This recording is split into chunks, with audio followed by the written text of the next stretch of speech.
Prophet ulti a bit. I think when you play Death Prophet, it's like inheriting thing that you have to do. You have to play around the Death Prophet ulti. So I guess that. Thank you, Sheever. Welcome everybody to the professional cast of Team Liquid versus Virtus.pro, and we are actually going to be starting out with a 5-man smoke, so things are going to get a little dicey right away. Liquid, all of a sudden, boom, right on top of Will. They're going to be able to get the quick first blood without a doubt. Liquid starting this series off with a bang, want to be able to have an early advantage. But welcome to the game, as we figured, what better way to be able to have a nice professional cast, completely unbiased, by having the Liquid coach cast Team Liquid. How you doing, Blitz? Did you say professional cast? Does that mean, where's LD? I don't see him around. They're saving LD for a more important match later on. Okay. Oh, Bounty Rune is going to be snagged by G just in time, but Matumba Man is going to try and chase him down with this Rocket Barrage, keep him out of the mid lane as long as possible. But everything else should be relatively normal here. Mind Control was the one who picked up the Bounty Rune, but it's not much. Also cuts down the tree that is going to be encasing him from Sprouts. So. You know why I think he does this? Because when he was Sven, he was so irritated. So many issues. Yeah, And now it's just like, never again. G is going to be chased down the middle lane. They do have the Spirit Siphon, but they're bringing so many members of Team Liquid into this middle lane that G should be dying here. You get to off a lot of damage though, so maybe the supports can turn this around and get a kill on Jarek. The cast, it bounces back to him. The heal's coming into play. Oh no, it's not going to be enough damage. Lil actually turns on Mind Control. Oh, what a fairy fire. He actually tries to kill Mind Control, but once again, he just seems to be a little too unlucky in this regard.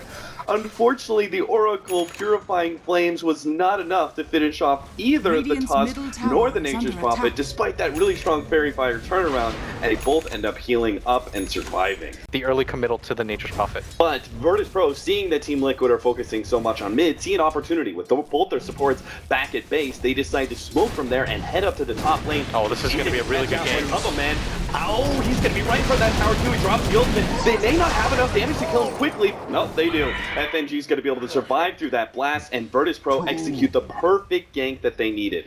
Okay, here's the issue though. You just lost G mid, and this is something I want to talk about is, if you're a mid player and you know that your two supports can't help you out, this is always going to happen 10 times out of 10.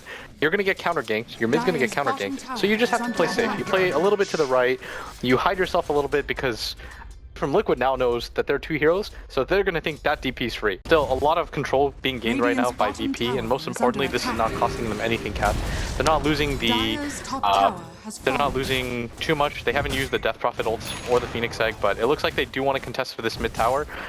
Though, they've got to be careful. They don't want to hard commit too much just for this mid tower, as the Oracle's going to TP in first. They're going to try and go on Pearl at the same time. They are diving bottom lane. DK Phobos doesn't find anything in the mid, but they do manage to pick up the bottom lane silent. That means Virtus.pro really need to be able to win this fight. A supernova is blown, and that egg is not going to be able to last. Base Edict was thrown down by Lil to try and help out, but ultimately it wasn't enough. Now FNG and Lil are both going to be caught. Liquid winning both engagements, both at the mid as well as bottom lane, essentially wiping Virtus.pro.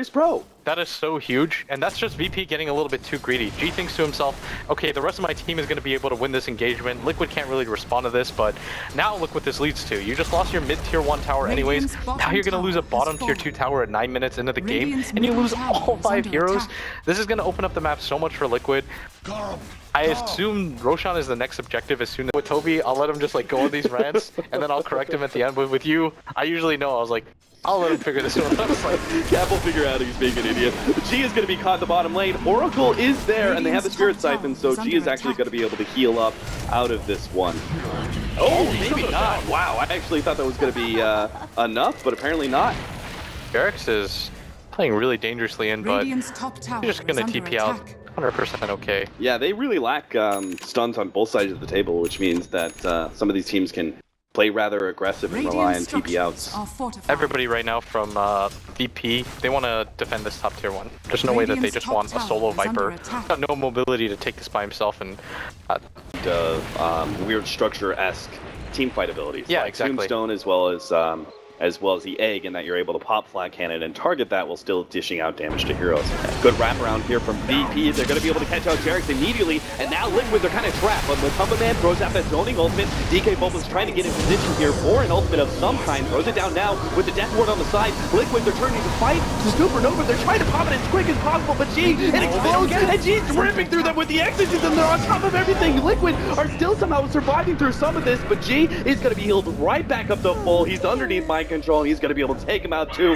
That is the fight that Virtus.pro desperately needed to be able to get back in this game.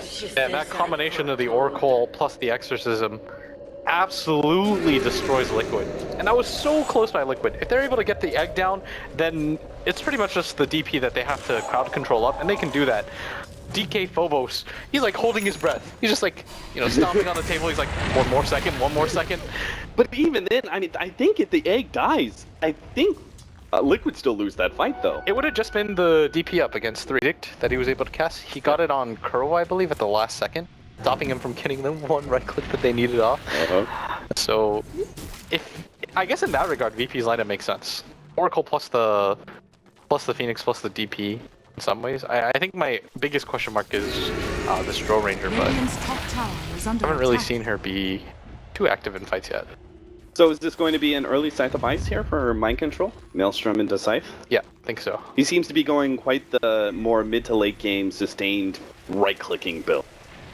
Why is that? Why not say an Aghanims in this kind of game?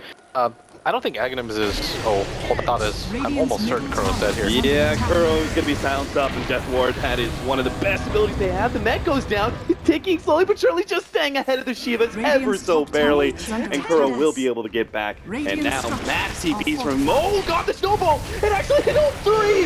Jarix, what a player! He stops all these TPs. The Supernova is going to be blown. He has to get the Fate's Edict out, allowing the Supernova to explode. No! Kuro gets the last hit just in time. G, he ran down Jarix, but that was just a support kill, and now he's got to turn and fight the rest of them. Meanwhile, the top lane is being taken by both Matu as well as Mind Control Silent. He's stuck inside the Sprout. He's taken out by Mataba Man. Oh, this is disastrous for DP. One quick misplay, and the game is practically over G doesn't for have them. a TP either. G, he's got no way back to base. He's futilely trying to chase down Fada, but it means nothing. They're just going to kite him around. That's going to be a lane of Rags at top.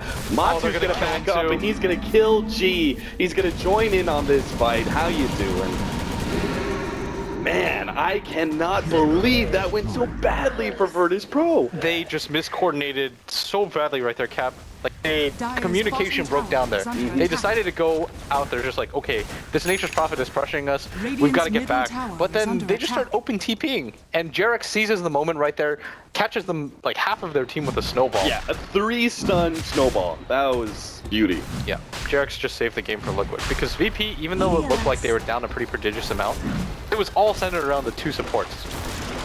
Kuro was getting a lot, the Tusk was getting a lot, and if you look at the Witch Doctor and the Oracle's net worth, it's nothing. But their 3 cores were keeping up really well. Like, the Death Prophet has a ton of farm. Same with the Phoenix. I don't even know how that guy came back in. Look at Roshan! Poor guy, I don't think he hit Kuro once. Between Untouchable and the Sigil from Tusk? That's ridiculous. Now he's got the Aghanim Scepter too, and... Yeah. But we were talking about how, in the draft, how Enchantress can be strong against Death Prophet in certain fashions.